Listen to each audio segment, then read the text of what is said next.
My name is Midshipman Justiniano Iroy, roll number 34. Maneuvering and warning signal. Letter A.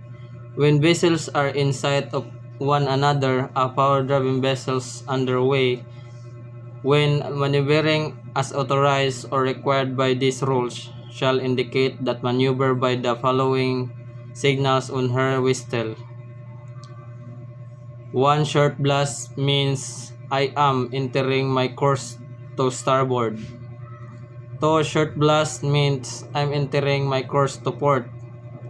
3 short blast to mean I am operating astern propulsion. Letter B. Any vessels may supplement the whistle signal prescribed in paragraph A of these rules by light signal repeated as appropriate whistles the maneuver is being carried out. A. Number 1. These light signals shall have a following significance. 1 blast to mean I am altering my course to starboard. 2 slashes to mean I am altering my course to port.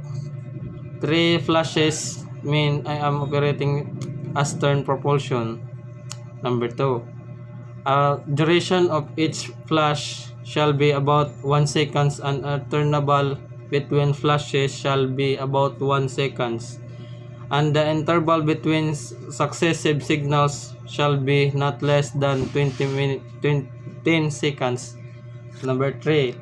The light used for these signals shall emit by an all-round lights visible at a minimum range of 5 miles and shall comply with the provision of Annex 1 to these rules. Letter C. When in the sight of one another in a narrow channel or fairway. Number 1. A vessels intend to overtake another shall in compliance with rule number 9E. 1. Indicate her intention by following signals on her whistle. Throw fuselage blast followed by 1 short blast mean I intend to overtake you on your port side. Throw fuselage blast followed by 2 short blast to mean I intend to overtake you on your port side. Number 2. The vessels about to be overtaken when acting in accordance with rule number 9E. 1. Shall indicate her agreement by the following signals on her whistle. 1 fuselage, 1 short, 1 fuselage, and 1 short blast in that order. D.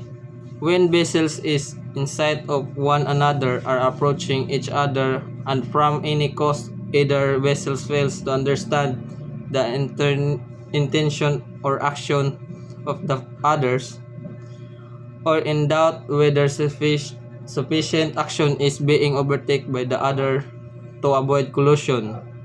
The vessels in doubt shall immediately indicate such doubt by giving at least 5 short and rapid blasts on the whistle.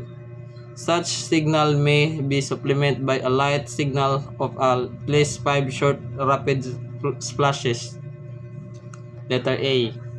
A vessel near a bend or an area of channel or fairway where other vessels may be obstructed by an intervening obstruction shall sound 1 fuselage blast.